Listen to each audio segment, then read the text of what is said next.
House of Asian Influence, our food.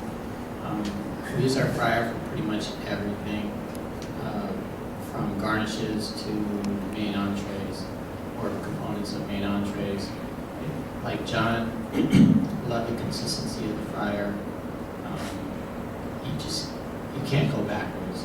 A couple other things that help us out are it's a whole lot cooler in the kitchen. Our old fryer used to produce some major heat where it was probably about 110, 120 degrees just standing in front of it because it's right next to the grill. But now it's pretty comfortable at about 100 degrees. It's just easy to use. Another thing is that it's got a smaller vat, which we save about $40 a week on oil. So those are the main things that help us out. Chef Salad? Our cuisine is American comfort food. What I do in the fryer is mostly donuts. It's fantastic. I also help oversee the equipment for the rest of the restaurant, so I'm involved in the savory part of the cuisine as well, and mostly French fries in the Vulcan fryer. We have a Vulcan and a Pitco. It's mostly French fries, fried chicken, and fried fish in the Vulcan. It's really high volume. The Pitco we use for the donuts, and we also do some French fries in that one. But that one we don't push it to its limits. That's definitely our lower volume fryer. First, I'd like to say that at Bridges, we were talking about how long it's been around. I just wanted to say that I had my junior prom the other day. I don't think Kevin was there, but when I heard Bridges, I was like, oh, yeah, junior prom. Anyways, so we use our fryer primarily, I'd say like 99% for fries. I mean, just I'd say it's pretty high volume. I don't really have a lot to compare it to, but in my opinion, it's high volume. And we do some panko coated mushroom burgers as well. We like it because, I asked the guys, do you like it better? And they say, we have a side-by-side comparison. We can absolutely tell the difference. That it does recover faster and it has a smaller vat. And we just really enjoy working with the FSTC. And definitely, I was sold on Dave's, I'm going to go get another one pretty soon. I have it on my list of to-do things. Yeah, excellent. Justin? Our cuisine at Norm's is, we're a burger house, more or less. We're very high volume, pump a lot of fries through our fryers.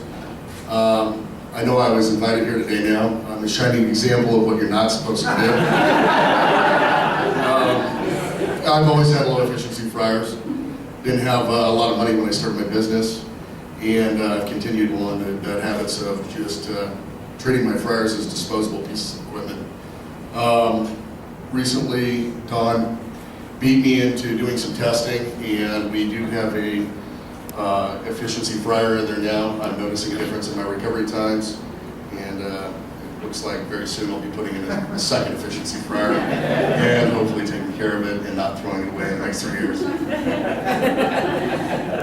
excellent.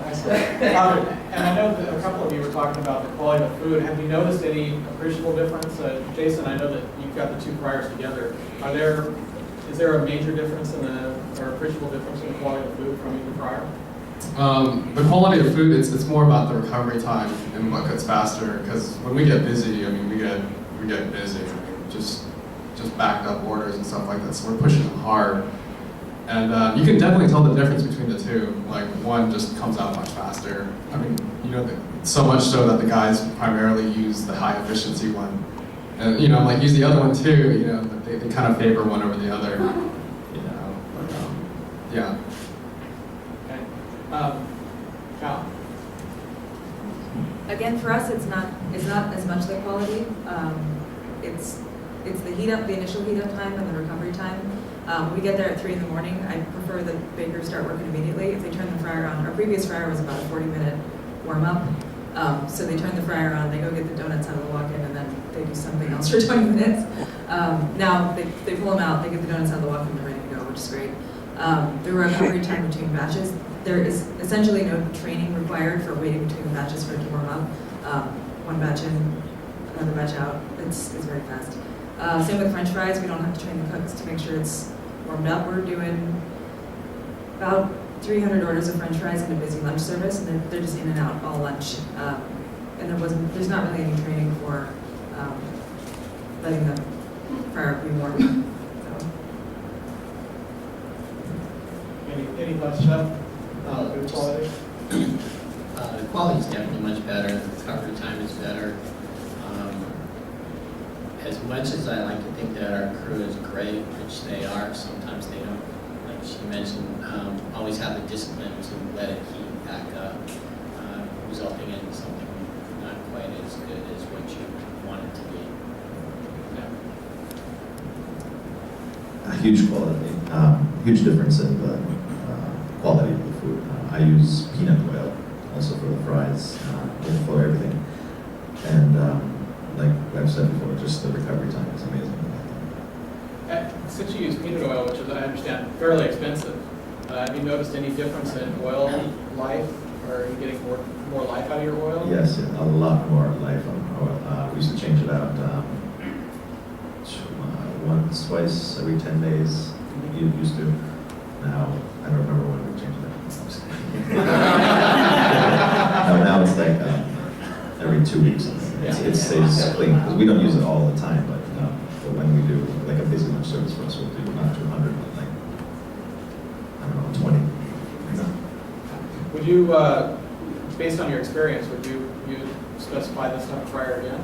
Or use Definitely. it? Yeah. If I had the space and a bigger restaurant, if I needed to, I'd definitely buy that. Is there anything that you would want to see different on the fryer? This would be a question to all of you. Not for me. No? Everything's good.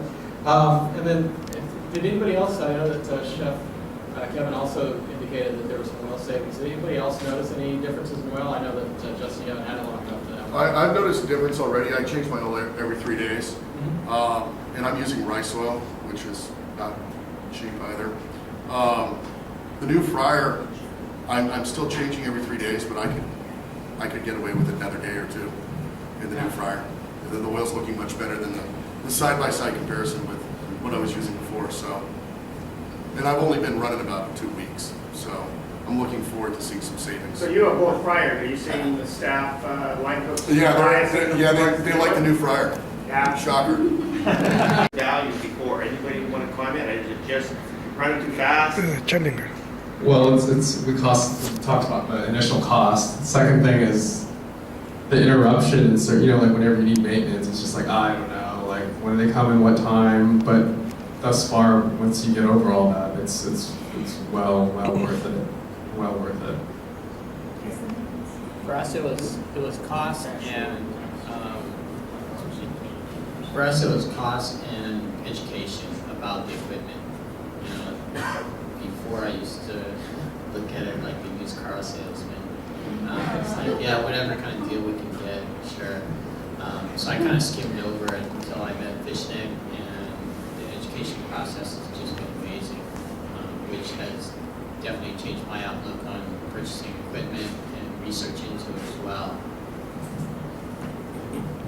For me, it was, I went to Bridges one day to visit Chef, and I used to work for him a long time ago. And he told me about the fryer they got. I'm like, wow, I'm gonna check out this website. So that was for me. I didn't know anything about energy efficient fryers, especially. Just seeing a couple of the store, I saw the price. Okay, thank you. Yeah. We're going to use your testimonial to change this marketplace, guys. Yeah. So can we have a big round of applause for our special guest?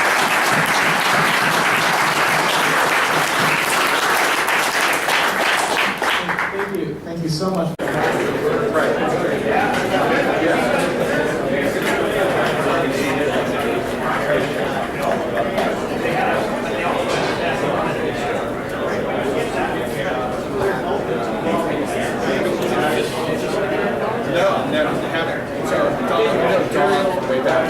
You're saying they're all right.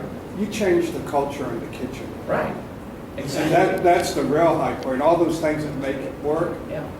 transferred with those workers throughout the whole thing, the way they regard their Exactly. job. And so you get all those ancillary benefits. Yeah. Yeah, that's a great point. People move on, they take what they learned from here and they go to organization B, they implement that program here. People change, they change locations quite a bit. And also, word gets around. I mean, people talk out there, and next thing you know, hey, I understand your operation's doing this. I'd like to do this too. What are you doing? And you compare notes. So it's good to get the word spreads, in other words. And the best practices are highly polished and perfected. And that translates over to cleaning other things or doing best practices on combi ovens. Any little minute detail. Cleaning grills. Exactly. Yes, sir. So I'm assuming the dielectric method is the one you suggest that's the best. Probably would be the best. Is there anyone in this room that does it, that can attest to it, or anyone that does that? Yeah, it's pretty easy. It does, it's a pin and tail to calibrate those things. Now, what you do, by the way, is in another burger. Wants to know if you guys are players. We use it to calibrate, calibrate it. It's pretty thick. Because it's one of those total cooling materials measured the reactivity of the water. And how much your oil is reacting with the water is brought, and how quickly it draws that water out of the pot. And so that's why it's a really good quality measurement. And we try to squeeze that cycle right to the sweet spot so that we're not even trying to get any more closer to 22 or 25. We keep that at that for us. And that would really be a good product to run into the water. So it's expensive. $500 a test for it. It lasts for a long time. Just do that. One in every store, right? Not yet. Not yet. Any other questions out there? Yes, sir. Remember that company that distributes a product called Formelo, which is a ceramic trivet that it acts as a catalyst in cooking oil and basically doubles or triples the life of the cooking oil. Have you had any experience or? And combi ovens, and getting involved with fryers was something we jumped into about 7 years ago. Worked with a company over in the UK for some proprietary information, some technology on burners, brought that to the US, and then actually brought those fryers in here to the test facility and had them test them. And we realized very quickly that it was an extremely high production and high efficiency unit. We started doing additional testing, approached a partner in Southern California, In-N-Out Burger, and got involved with their R&D people, and they came out with the fryer about 5 years ago. The big criteria for In-N-Out Burger, as well as with Alto-Shaam, number one was performance, followed by reliability, and then the third thing, believe it or not, was efficiency. Having said that, we're here today to talk about efficiency, but the big driving force behind this was the production and being able to push a lot of fries through these units. So, as we mentioned before, you can have a high production unit that is also extremely efficient. We're located right over here, and we're going to have tempura shrimp. Feel free to stop by. Thanks, Malcolm. I'm just over here to say. So next up, we're going to Smarter here with me today. Prime Minister is located in Shreveport, Louisiana. We have 2 manufacturing facilities there, and we have a complete line of high efficiency fryers, both open pot and tube type fryers. Today we're going to focus in on the OCL30. This is the oil conserving fryer, and basically the advantages to that is you save about 40% in oil. People say I say oil funny because I'm from the South. 10% less energy, same great production capacity as a 50-pound fryer, and then the added bonus is you have better quality food. So we're going to be cooking onion rings today, so please stop by. Thank you.